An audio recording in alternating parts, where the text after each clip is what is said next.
अस्सलाम वालेकुम नाज़रीन, this is Saani Khan and you are watching new episode of inside financial markets. आज के प्रोग्राम में नाज़रीन we are going to discuss the economy and the stock market. On the front of economy we are going to talk to Raza Jafri. He is going to explain to us कि माशी front पर कौन कौन सी तब्दीलियाँ आ गई हैं।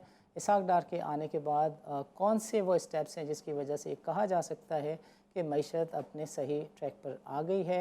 फैटिफ की भी ख़बर हमारे सामने है। So when you talk about stock market में लोग जायज़ तौर पर एक्सपेक्ट कर सकते हैं कि ये चीज़ें अगर बेहतर रहें या जिस तरीके से जो फैक्टर बाज़ार हिस्से पर इम्पेक्ट करते हैं वो बॉटम आउट हो गए हैं और उनकी यही पोजीशन रहती है, तो 1 से 2 साल के लिए बाज़ार हिस्से इन्वेस्टमेंट के लिए बहुत अच्छा है। ये दोनों चीज़ें हम डिस्कस करेंगे।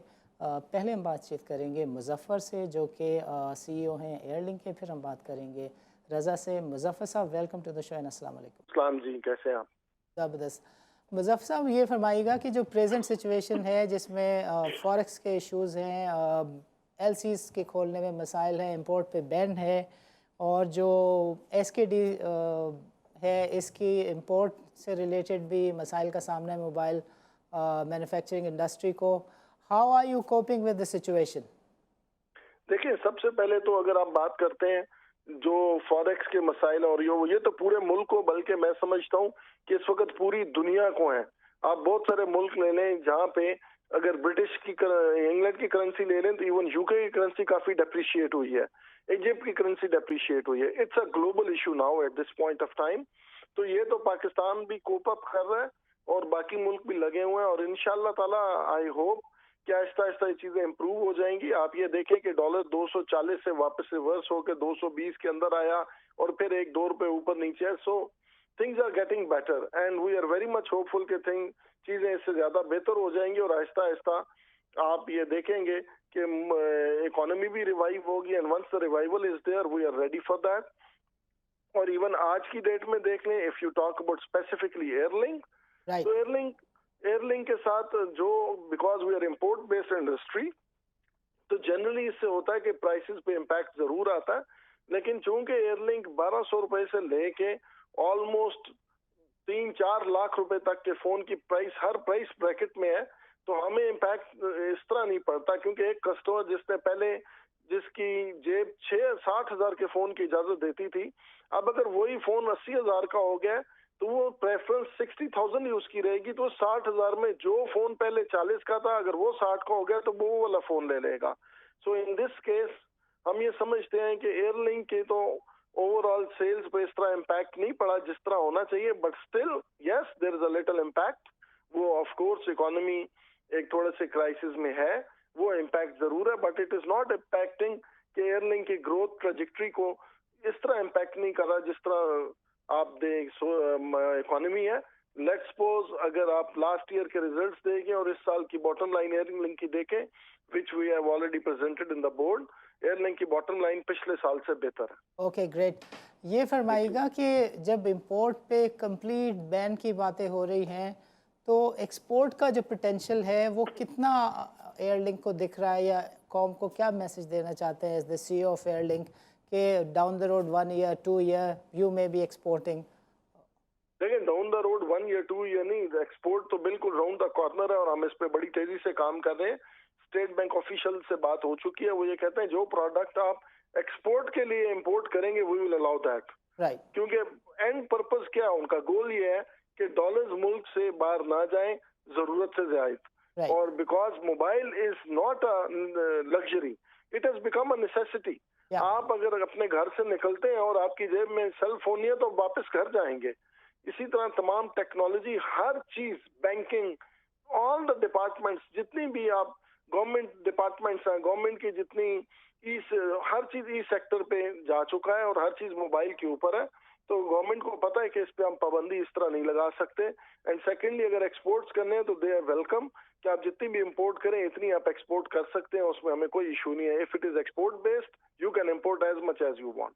But sir, what is your position? Are you in a position to start exporting, and how soon? इंशाल्लाह we are working on it. और इसके लिए सिर्फ इस वक्त एक चैलेंज है राइट नाउ, क्योंकि गवर्नमेंट दे रही है उस पर 3% subsidy and we are asking minimum 8 to 10% subsidy.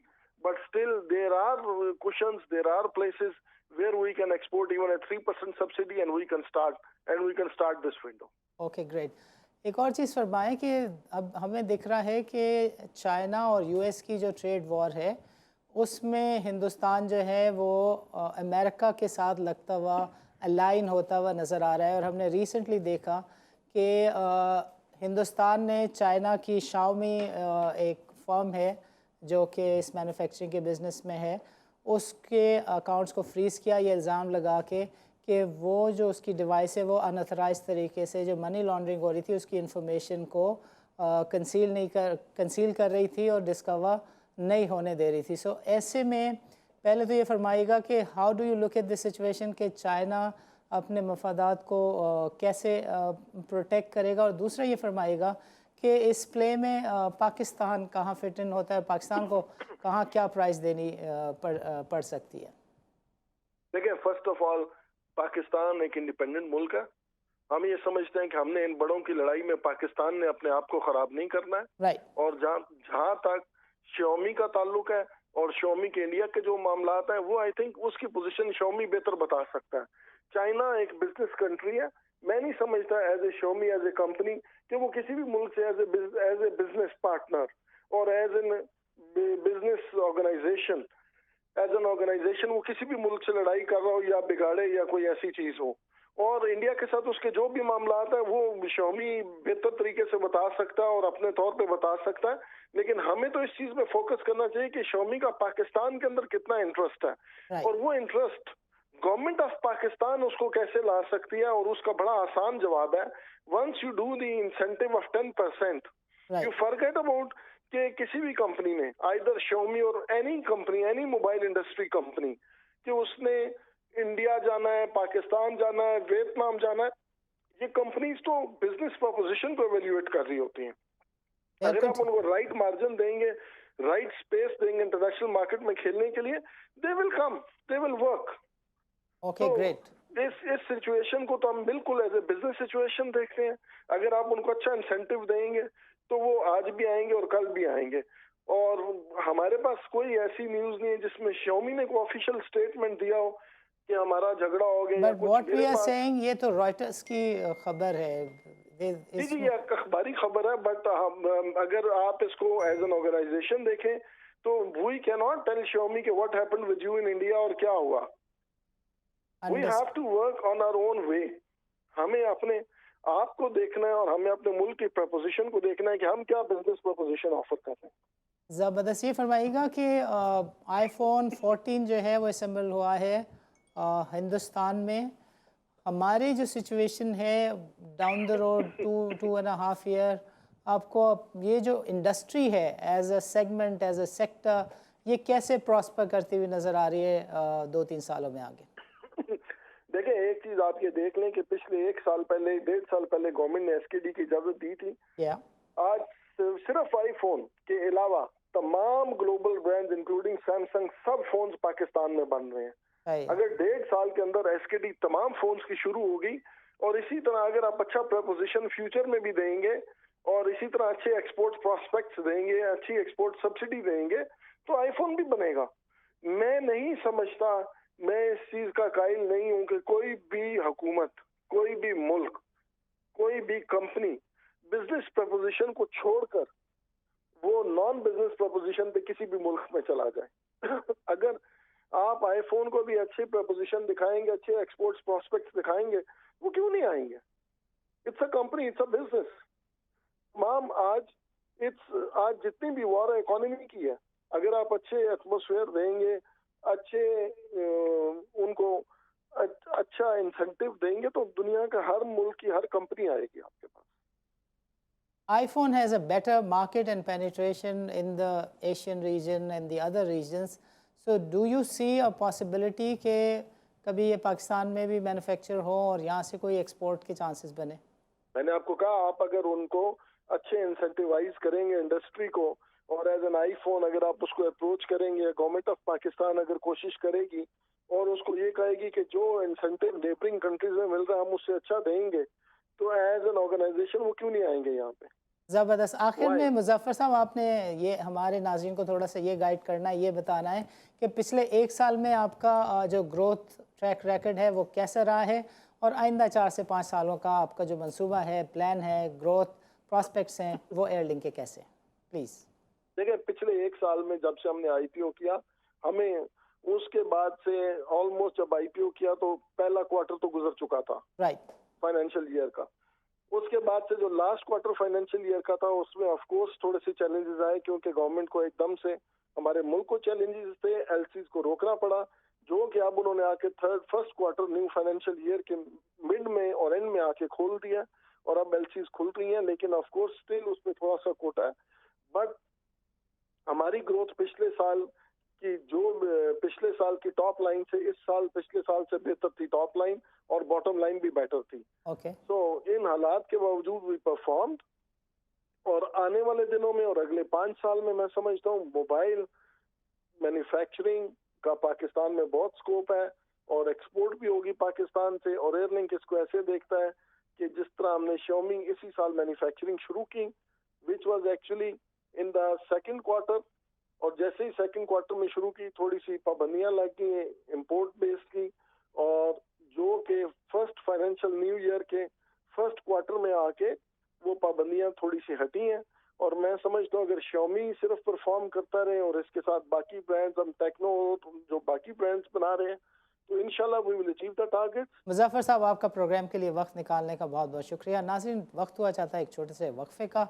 वक्फे के बाद हमारे साथ मौजूद होंगे Raza Jafri, he is the head of research and the trading, और इनसे हम बातचीत करेंगे how does it look at the economy, the market and the technology sector. Let's meet after a short.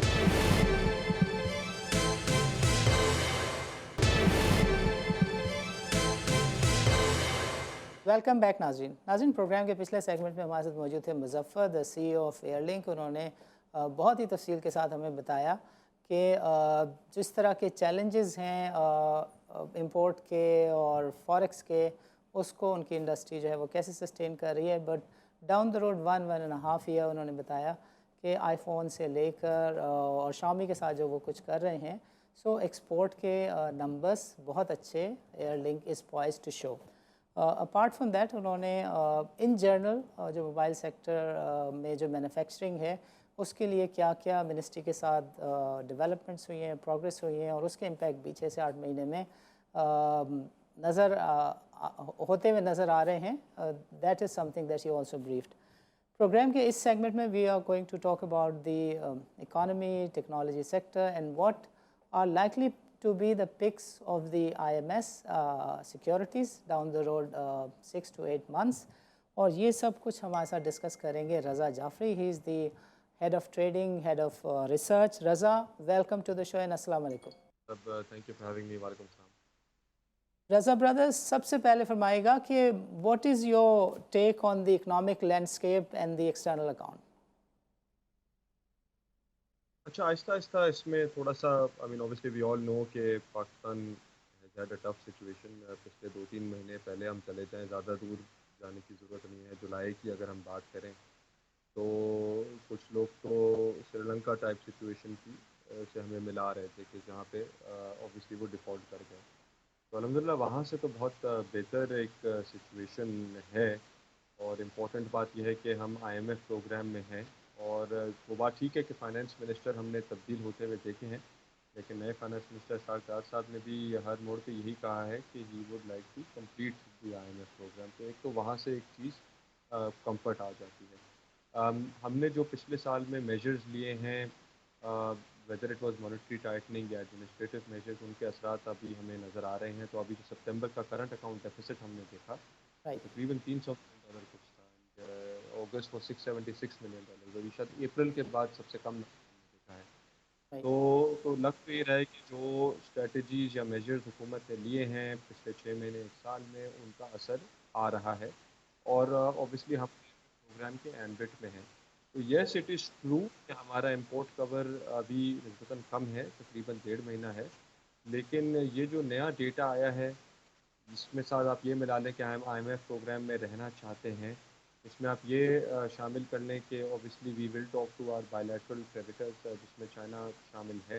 Next month मुलाकात होगी इनसे चाइना में ही गवर्नमेंट की। तो ये 3-4 चीज़ें अगर आप मजमुआ करें, इनको जमा करें, तो लगता तो यही है कि यहाँ से हमने एक बॉटम आउट कर लिया है एक्सटर्नल अकाउंट पे। और स्टेट बैंक ने भी इस बात को रिपीट किया अपनी आखिरी मॉनेटरी पॉलिसी में कि वो सेंट्रल बैंक के जो रिज़र्व्स हैं, जो अभी तकरीबन $8 अरब पर हैं, वो जून 2023 पे 15 से 16 अरब डॉलर हो जाएंगे। और ये में इम्पोर्टेंट क्यों है? इम्पोर्टेंट इसलिए है क्योंकि यही नंबर स्टेट बैंक ने फ्लड से पहले शेयर किया था। तो actually it is quite encouraging कि वो इतना सारा कुछ होने के बावजूद अपनी इस एस्टिमेट पे कायम हैं। तो अगर आप स्टेट बैंक की नंबर्स देखें, जो उनकी गाइडेंस है, और जो लेटेस्ट हमारे पास करंट अकाउंट डेटा आया है, तो बज़ाहिर लग रहा है कि improvement is upon us. But of course we have to stay disciplined. और जो डिसिप्लिन का मुजाहरा किया गया है पिछले कुछ महीनों में, हुकूमत ने टफ़ डिसीजंस लिए हैं। तो इम्पोर्टेंट है कि हम इन टफ़ डिसीजंस पे बरकरार रहें, तो then we can get out of this. तो Raza, in a way you are saying कि जो मॉनेटरी टाइटनिंग की पॉलिसी है वो कंटिन्यू रहेगी। सो कैन वी एक्सपेक्ट कि ये जून तक ऐसी सिचुएशन रहेगी $16 बिलियन के रिजर्व्स को देखने के लिए? सर साहब, गुड क्वेश्चन। मॉनेटरी पॉलिसी हमने जो पिछली 2 देखी हैं, उसमें स्टेटस को रहा है। 15% पे पॉलिसी रेट रहा है। 15% इम्पोर्टेंट क्यों है? बिकॉज़ ये 1990s के बाद, इनफैक्ट अगर हम पिछले 20-22 साल इस सेंचुरी की बात कर लें, तो ये हाईएस्ट इंटरेस्ट रेट्स हैं जो पाकिस्तान में देखे हैं। और दुनिया में भी आपने देखा ही है कि एक हाई इंटरेस्ट रेट्स हैं। राइट। बज़ाहिर लग ये रहा है कि अगर एक्सटर्नल अकाउंट पे भी थोड़ी इम्प्रूवमेंट हम आहिस्ता-आहिस्ता देख रहे हैं, और इन्फ्लेशन ट्रैजेक्टरी भी रिवर्स हुई है। तो हमने इन्फ्लेशन देखी है सीपीआई 27% से फिर नीचे आई है 23, और कोर इन्फ्लेशन थोड़ा ऊपर रही है, लेकिन वो फिर भी 15-16% की विसिनिटी में ही है। तो बज़ाहिर ये लग रहा है कि मॉनेटरी, ये शायद कहना ज़्यादा आसान होगा कि अगर कोई नए शॉक्स नुमाया नहीं हुए, तो राइट। इंटरेस्ट रेट पाकिस्तान में पीक कर गए हैं। ये फिर भी कहना आसान है।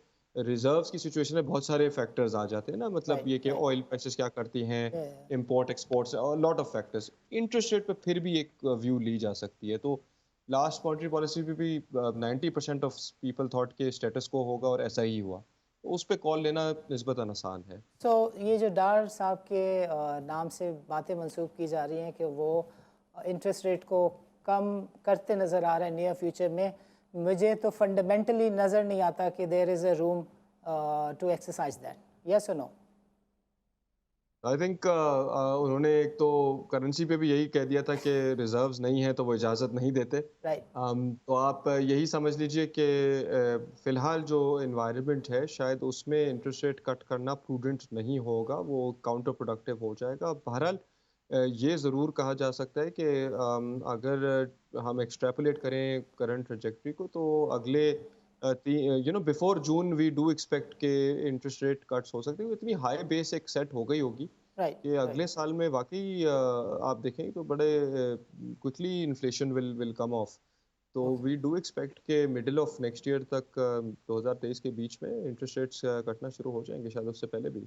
And how do you evaluate this statement of Dar के जो $27 बिलियन हैं इसकी मैनेजमेंट वो कर चुके हैं, बायलैटरल जो हमारे फ्रेंड्स हैं उनके साथ भी, आप इसको किस तरह गेज करते हैं? Do you see a value in this statement? I mean obviously देखें, दो चीज़ें हैं हमें। एक तो फ्लड्स के बाद we have gone on, UN ने भी अपील्स करी हैं। तो obviously we are trying to get money. उसका दूसरा जो एलिमेंट है, वो कुछ भी हमें मदद हो जाए ऑन डेट रीस्केड्यूलिंग। इस पे थोड़ा बैक एंड फोर्थ गए हैं वो। पहले मल्टीलैटरल पेरिस क्लब की बात कर रहे थे कि पेरिस क्लब क्रेडिटर्स को बोला जाएगा कि वो थोड़ी डेट रिस्ट्रक्चरिंग करें, फिर वो ही back tracked on that. And we don't know the reason. हो सकता है कि पेरिस क्लब ने कहा हो कि आप अपने कमर्शियल डेट पे भी हेयर कट लें, क्योंकि अगर हम ले रहे हैं फीस के, तो बाकियों से भी करवाएं। हालांकि इसकी हिस्ट्री नहीं है। या। पहले पहले हम पेरिस क्लब रीस्ट्रक्चर कर चुके हैं, या। I think couple of times, लेकिन उसमें फिर वो बाकी डेट पे नहीं आते थे। इस दफ़ा आई थिंक थोड़ा सा world has changed. From what we understand कि पेरिस क्लब भी थोड़ा सा इस तरह की शायद कंडीशन पुट कर रहा हो। जहाँ तक रिमेनिंग डेट की बात है, वो बायलैटरली है। आई थिंक जीसीसी से तो हमने काफ़ी इस तरह की कंसेशंस ले चुके हैं इन द पास्ट, वो आगे भी हमारी मदद करें। But I think the big question mark is China. Yeah. And actually China next month जा तो रहे हैं, but historically इतना, I mean obviously let us see. I would not be surprised अगर China कुछ conditions लगा दे इस पे. We have seen के maybe in Sri Lanka उन्होंने फिर कुछ पोर्ट्स तक की भी बातें की थी कि अगर हम आपको करते हैं डेट माफ करते हैं तो ठीक है, इन रिटर्न हमें ये दे दें. तो I let's see but anything we can get out of China without committing such things, वो एक पॉजिटिव होगा. And certainly Pakistan was the flagship of the belt and road. मैं ये नहीं कह रहा Yeah. कि हमारी balance of payment position belt and road की तो एक तरह से रीपेमेंट्स अभी शुरू ही नहीं हुई हैं. Yes. तो इसकी वजह से नहीं हुए हैं हमारी balance of payment issues. But of course एक फ्लैगशिप है Pakistan for the belt and road initiative, और चाइना के लिए शायद वो चीज़ इम्पोर्टेंट हो, तो वो भी एक फैक्टर. एंड आई बिलीव कि हम होमवर्क करके ही जा रहे हैं. As if you read the papers तो हम सारे we are preparing on multiple. खाली डेट रिशेड्यूलिंग की बात नहीं करेंगे, उनसे 10 चीज़ों की और बात करेंगे. तो let's see, but fingers crossed we get something out of it without giving too much in return. Okay, great. So when you look at the economic landscape, चीज़ें किसी हद तक बेहतर होती हुई नज़र आ रही हैं. And when you look at the regional politics, when you look at the oil, कुछ जगहों पर आपको स्मॉल एंड बिग गैप्स नज़र आते हैं. एक आध पॉजिटिव सेंटिमेंट की भी चीज़ नज़र आती है, लाइक ग्लोबल पॉलिटिक्स के कॉन्टेक्स्ट में फैक्टिव पे चीज़ें बेहतर होती हुई नज़र आ रही हैं. ऑयल के लिए दे आर सर्टन क्वार्टर्स वो आर प्रिडिक्टिंग कि ये $50 के आसपास भी ऑयल देख सकता है because of the politics. But God knows and you as a professional know better. So how do you look at the market given all this situation on the ground? नहीं, बिल्कुल FATF का पहले मैं आपको ले लेता हूँ. जो आपने इशारा किया है, आई मीन आई होप कि अब तो we are at the cusp of getting out of the grey list. तो इस हफ्ते आई थिंक मीटिंग्स चल भी रही हैं in Paris. So we are hoping कि before the week is over good news मिलेगी. अगेन वो step in the right direction होगा. सेंटिमेंट का सर्टेनली एक बूस्टर होगा. तो that is something to watch. I think market of course near term उसको react करेगी. जहाँ तक आपकी बाकी चीज़ें हैं, of course we would all like oil prices to go down. देखें, ये पाकिस्तान स्पेसिफिक नहीं है. ऑयल इंपोर्टिंग कंट्रीज़ ज़्यादा हैं दुनिया में ऑयल एक्सपोर्टर्स के मुकाबले में. तो ये हर जगह ये प्रेशर्स आए हैं. ठीक है ना. ये oil high elevated oil prices, elevated commodity prices का ऑब्वियसली फिर वो पॉलिटिक्स पे भी असर होता है. बहुत सारी मार्केट्स में रिफॉर्म्स रुक जाते हैं.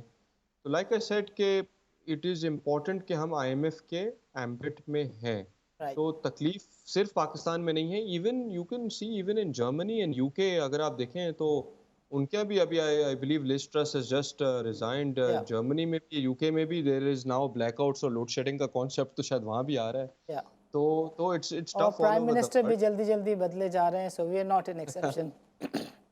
We are not an exception. देखें, ये जब ऑब्वियसली ये मुश्किलात होती है तो इनका पॉलिटिकल रिपल इफेक्ट आता है. तो लाइक आई सेड कि मुझे वाइल वी हैव सीन कि हमने 4 या 5 फाइनेंस मिनिस्टर्स तब्दील करे हैं, शायद 1.5 साल भी नहीं हुए हैं. तो वो उसमें थोड़ा सा कंसर्न होता है कि पॉलिसी मेकिंग कंसिस्टेंट होगी नहीं होगी. Yeah. एंड ऑब्वियसली गवर्नमेंट्स तो फिर पॉलिटिकल कंसिडरेशंस को भी सामने लाती हैं. बट इसलिए मैं बार बार ये कह रहा हूँ कि अगर हम एक IMF प्रोग्राम के अंडर हैं तो एक कंफर्ट जा रही है, एक कंफर्टिंग सिग्नल जा रहा है कि हम एक तरह से एक सर्टेन डिसिप्लिन बरकरार रखेंगे. तो मैं तो यही कह सकता हूँ, it's been a very tough time for not just Pakistan but a lot of other emerging in frontier markets. तो ऑब्वियसली हमने जो पॉलिटिक्स पे देखा है और जो इकोनॉमी पे देखा है, ये अनयूजुअल रहा है. Yeah. तो मैं तो यही लॉ ऑफ एवरेजेस, मैं तो ये कहूँगा कि जी अगले 12 महीने में यहाँ से चीज़ें बेहतर ही हो सकती हैं. ठीक है ना. Whether it is on politics, whether it is on economy, unless कोई ऐसा शॉक आ जाए that we are not able to foresee. So far so good लग रहा है. एंड बाय एक्सटेंशन आपने अगर मार्केट की बात करें तो हर चीज़ ही बॉटम पर है. अगर आप पॉलिटिकल नॉइज़ की बात करें तो वो एनवायरनमेंट भी एक तरह से बॉटम है पॉलिटिक्स का. इकोनॉमी की बात करें तो वो भी अपने एक बॉटम पर ही है. और उसी से आप मिलाएं तो वैल्यूएशंस भी बॉटम पर ही हैं. तो ये तो कहना मुश्किल हो जाता है कि अगले 3 महीने, 6 महीने, 1 महीने में क्या होगा. बट अगर आप थोड़ा सा इसको आगे बढ़ाएं कि भाई चलें, let's take a 1 year view, 2 year view, Yeah. तो ये चीज़ें तो पाकिस्तान के फेवर में जानी चाहिए, वेदर इट्स पॉलिटिक्स या whether it is economy and by extension whether it is the market, उसकी वैल्यूएशंस तो वो भी बॉटम पर हैं। हमने तो at least in my career at least I have not seen these Such cheap a valuation. tough ये time. आपको जी जी ये आपको 90s में जाना पड़ेगा, अर्ली 2000 90s की वैल्यूएशंस हैं ये। तो ये तो 17% का इंटरेस्ट रेट। ग्रेट। जी जी पीक Yeah. इंटरेस्ट रेट है तो Yeah. वैल्यूएशंस बॉटम पर है। There super. You go. Raza, it's time for a short break. वक्फे के बाद रज़ा से हम बातचीत का सिलसिला जारी रखेंगे और समझेंगे कि जो मार्केट है वो आगे कैसे परफॉर्म करने जा रही है, what are the top picks of the IMS securities. बातचीत करेंगे रज़ा से एक वक्फे के बाद। Let's meet after.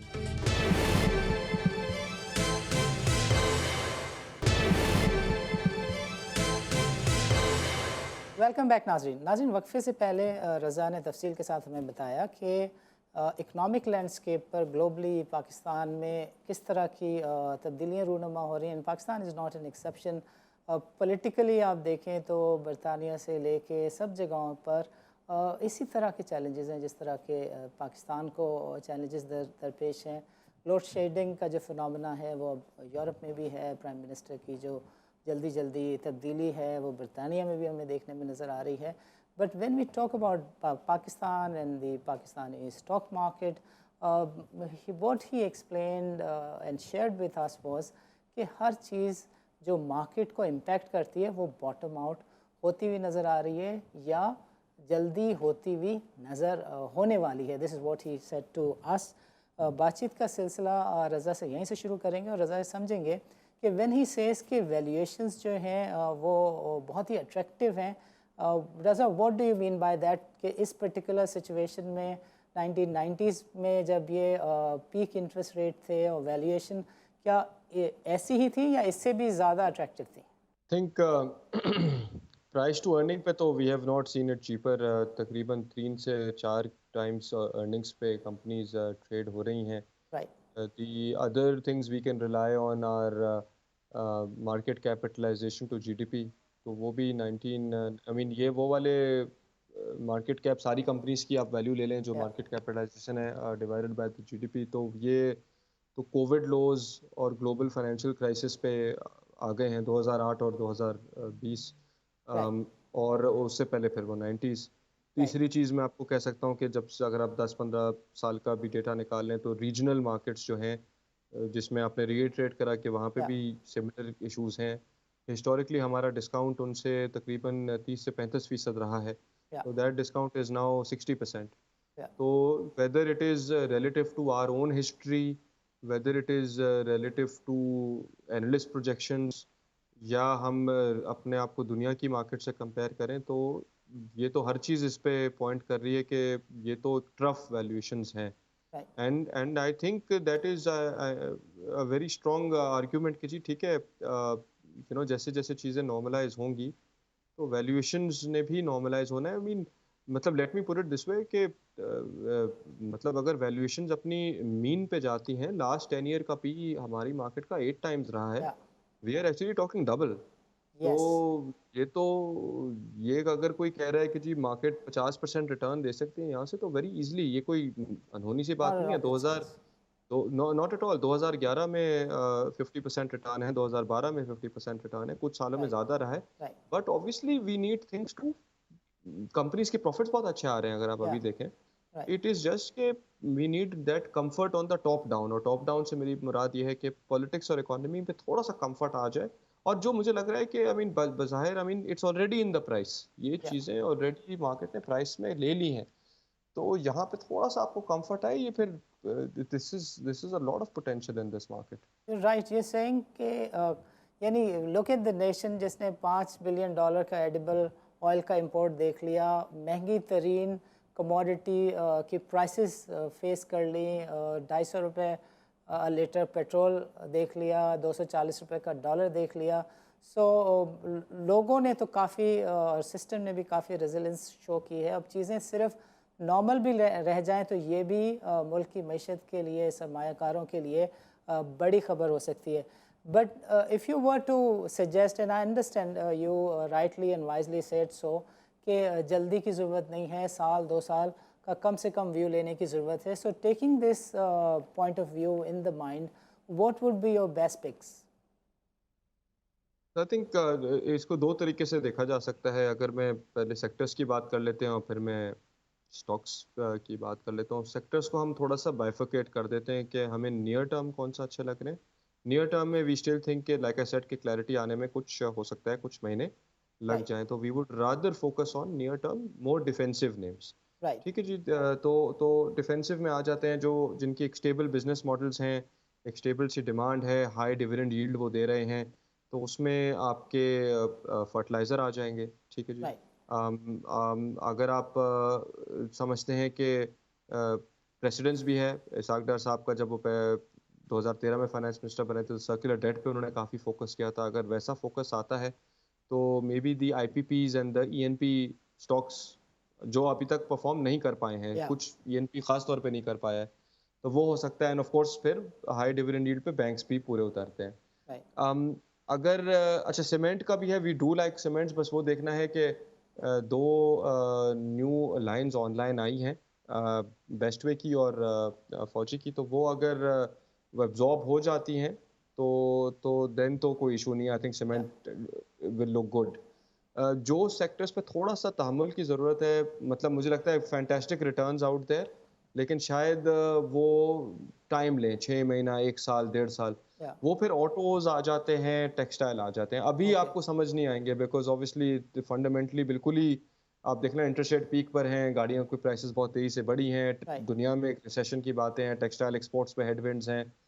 बट यही सेक्टर्स फिर वो हैं जो एक्चुअली 50-50% करेक्ट भी हो गए हैं। yeah, तो these are actually the ones कि अगर आपने थोड़ा-सा पेशेंस दिखा दिया ना, you time them right, yeah, actually alpha plays यही बनेंगे। The Zabardast, banks, the ENPs and the fertilizers can give you the 25, 30, 40% return. yeah, वो शायद अभी देते हैं आपको। डबल जो होने हैं वो फिर आपके सिक्लिकल्स नहीं होने हैं। अगर great, आप ये इस बात से सहमत हैं कि yeah, जी लेट अस वेट, अगर वो आप पेशेंस दिखा सकते हैं तो yeah, cyclicals. I also like technology. yeah, ठीक है, जो I have no right, issues on technology. अच्छा, दूसरा मैं आ जाता हूँ स्टॉक्स पे। तो अगर हम हाई डिविडेंड यील्ड की बात करें तो लेट मैं वही कहूँगा, one when you size say does not fit dividend all. yield we mean के जो interest policy rate है उसके आसपास या उससे उससे भी ज़्यादा, बेहतर, उससे भी उससे भी बेहतर, ज़्यादा, okay, उससे भी बेहतर। मैं तो यही कहूँगा कि उससे भी बेहतर, वरना तो देखें अगर वही है तो फिर आप फिक्स्ड इनकम कर लें। right, तो उसमें फिर यूबीएल आ जाता है, एंग्रो फर्टिलाइज़र आ जाता है, पाकिस्तान ऑयल फील्ड्स हो जाता है, अटक पेट्रोलियम हो जाता है। तो right, these are traditionally high dividend payout stocks. जहाँ तक अगर हम हाई ग्रोथ पे चले जाएँ तो वो फिर obviously we are talking banks में मीज़ान और bank Alfalah are high growth. right, Lucky Lucky as a conglomerate is high growth. right, Systems Limited phenomenal performance in the last few years, अभी भी तवक्को है कि बहुत अच्छी परफॉर्मेंस देगा। तो ये दूसरे किस्म का स्टॉक है। right, तीसरे किस्म का स्टॉक है कि कोई ट्रिगर आ जाए। yeah, ठीक है जी। तो I will give an example. एक ट्रिगर हमने देखा लॉटे केमिकल में, yeah, जिसमें एक बायर्स आ गए, ICI yeah, yeah, and others. तो वो अगर वो स्टॉक पे डबल हो गया क्योंकि वो ट्रू वैल्यू पे चला गया। right, तो वैसे ही ट्रिगर एक स्टोरी चल रही है कि एक सऊदी कंपनी है, द ऑर्गेनिक मीट कंपनी को लेने के जी, इंटरेस्ट में है। अगर वो हो जाता है, इट इज़ पॉसिबल कि वो एक अच्छे प्राइस पे हो, तो उसमें एक प्राइस डिस्कवरी हो सकती है। And like I mentioned at the start कि अगर हमें लगता है कि इसाक डार साहब की अटेंशन सर्कुलर डेट पे आएगी, yeah, तो वो एक बहुत बड़ा ट्रिगर हो सकता है फॉर द एनर्जी चेन। कि जी ज़बरदस्त, ठीक है वो। रज़ा ठीक हम है जी। तो चाहेंगे ये कि आखिर में आप एयरलिंक और ऑक्टोपस के ऊपर ज़रूर अपना व्यू दें because people have specifically requested us कि हम इसके ऊपर कोई ना कोई नॉलेज इन्फॉर्मेशन आपका व्यू तजिया लोगों तक पहुँचाएँ। नहीं, मैंने जैसे अभी लाइक आई मेंशन्ड कि tech space is a space that I continue to like. वो हायर मल्टीपल्स पर है, बट जिस तरह की ग्रोथ वो डिलीवर कर रहा है, आई आई सर्टेनली थिंक उसको देखना चाहिए। तो एयरलिंक ऑब्वियसली एक टेक उसमें नहीं आता, लेकिन ये कि from a telecom perspective you will continue to find के it is one of a kind, I think, company in Pakistan of its scale. जो इनके आगे के प्लान्स हैं, आई बिलीव प्राचा साहब already explained this earlier in the show. I think it is an exciting story. मैं तो आपको बताऊं कि when we talk to the foreign clients on this, तो दे सेइंग कि तुम लोग you need to look, it's a very unique sort of company and these companies are trading at much higher multiples in those markets. तो obviously हम थोड़े spoil हो गए हैं, जब हम मार्केट का पी देखते हैं 3 और 4 टाइम्स, तो हमें कंपनीज विद 8 या 10 पी समझ कम आती हैं, बट आई थिंक जिस तरह की I think systems have shown Yeah. कि जिस तरह ग्रोथ आएगी तो those Yes. Multiples are justified. Right. So if Airlink continues to deliver on its plans, तो I think इसमें आपको वैल्यूएशन री-रेटिंग नजर आएगी. Same for octopus. ऑक्टोपस का है कि ऑब्वियसली जब वो लिस्ट हुई थी तो ऑब्वियसली एक्सुबरेंस बहुत थी ना. Yeah. 27 टाइम्स गुना ये ओवर सब्सक्राइब हो गए. Was Yeah. Unheard of. Yeah. तो octopus was always a leap of faith. इसके उनका काम आगे आना था. Yeah. ठीक है, तो they are a subsidiary of Avanceon. तो एक तरह से एक रेडीमेड पाइपलाइन होगी इनकी ऑफ Yeah. प्रोजेक्ट्स. बट वो अब उस पे कैसे डिलीवर करते हैं is Is a the question. Most important thing. अगर वो डिलीवर करना शुरू हो गए एज पर ट्रैक तो फिर ऑब्वियसली वो एक वापस से स्टॉक में आप एक इन्वेस्टर Activity इंटरेस्ट रिवाइव होते हुए देख सकते हैं. Certainly, but it was phenomenal जो इसका आईपीओ Yeah. हुआ था, तो लोगों की बड़ी उम्मीदें वापस था इससे. Yeah. But they need to start delivering on that track record. तो आई होप कि अब वो उनका ऑलवेज 1-2 साल के बाद ही आना था. Yeah. तो अब वो उनका क्रिटिकल टाइम एक आ रहा है कि जी in the next 12 months let's see how they deliver. If they are able to deliver as per their plans तो फिर तो इंस्टीट्यूशनल इंटरेस्ट भी आ जाएगा इसमें, I would think. Okay. But both are high potential companies that if they can deliver in the next 12 months market खुद ही इनको मल्टीपल देगी. Great great. रज़ा ब्रदर, आपका प्रोग्राम के लिए वक्त निकालने का बहुत बहुत शुक्रिया. इजाज़त दीजिए. अल्लाह हाफ़िज़. नाज़रीन, आज के प्रोग्राम में शरीक गुफ्तगू रहे मुज़फ़्फ़र जो कि CEO हैं एयरलिंक के, और उन्हें ज्वाइन किया था रज़ा जाफ़री ने जो कि head of research, head of trading है इंटर मार्केट सिक्योरिटीज़ के. मुज़फ़्फ़र ने हमें तफसील के साथ बताया कि गवर्नमेंट के साथ किस तरह की बातचीत चल रही है और मोबाइल सेक्टर और मोबाइल मैन्युफैक्चरिंग के लिए पाकिस्तान में किस तरह की तब्दीलियाँ रूनुमा हो रही हैं. उन्होंने बताया कि जो फॉरेक्स के और इंपोर्ट के मसाइल हैं उसके ऊपर भी गवर्नमेंट और वो एक पेज पर हैं, और उन्होंने गवर्नमेंट की इस तजवीज़ को, इस रिक्वायरमेंट को, इस कंडीशन को एक्सेप्ट किया है कि बाहर से जितना भी कुछ इंपोर्ट हो रहा है मटेरियल, उससे ज़्यादा या उसके बराबर जो है वो एक्सपोर्ट ज़रूर होगा. सो साल के अंदर अंदर we have been given to understand कि एयरलिंक के फ्रंट से कोई अच्छी खबर आ सकती है कि जिसमें वो एक्सपोर्ट कर रहे हों और पाकिस्तान के लिए ज़र मुबादला कमा रहे हों. रज़ा ने 3-4 सेक्टर्स को पॉइंट आउट किया, 6-7 स्टॉक्स के बारे में बताया कि उनका जो रिटर्न है, डिविडेंड यील्ड जो है वो प्रिवेलिंग इंटरेस्ट रेट से अच्छी है. दूसरी चीज़ जो रज़ा ने बताई वो ये कि पाकिस्तान के अंदर जितनी भी तरह की चीज़ें बाज़ार हिस्से को इम्पेक्ट करती हैं, B it politics, B it आज के दौर में आर्मी चीफ की appointment, B it what is happening in the parliament, he said के इकनॉमी से लेके सियासत तक तकरीबन चीज़ें जो हैं वो बॉटम आउट हो चुकी हैं. और फेटफ की ख़बर के आने के बाद पाकिस्तान के बाज़ार हिस्से में बेहतरी देखी जा सकती है. He was of the opinion कि जो पॉलिसी रेट है वो जून तक कम होने की तवक्को है, लेकिन अगर वो कम नहीं भी होता तो उसके बावजूद बाज़ार और सर्टन स्टॉक्स जो हैं वो इतनी अच्छी वैल्यूएशन पर हैं कि उसके अंदर इंटरेस्ट आना, सुब्रेंस आना और उसके अंदर बैरूनी और अंदरूनी सरमायाकारों का दिलचस्पी लेना जो है वो एक लाजमी अम्र है. He was of the opinion कि देयर आर सर्टन सेक्टर्स जिसमें टेक्नोलॉजी सर फहरस्त है. सिक्लिकल के लिए ही सेट के साल से ज़्यादा का व्यू बेहतर रहेगा. But there are certain sectors कि जिनकी डिविडेंड यील्ड अच्छी है, जिनमें फॉरेन इंटरेस्ट लिया जा सकता है. For technology stocks he mentioned कि सिस्टम है, ऑक्टोपस है. फॉर एयरलिंक ही मेंशन्ड कि अगर वो एज़ पर प्लान अपनी एक्सपोर्ट्स की तरफ चले जाते हैं और जो उन्होंने माइलस्टोन बताए वो साल में, सवा साल में अचीव कर लेते हैं, तो ये स्टॉक भी उनकी नज़र में एक बेहतर स्टॉक हो सकता है. नाज़रीन, इसी तरह की बातचीत का सिलसिला हम जारी रखेंगे. इजाज़त दीजिए. अल्लाह हाफ़िज़.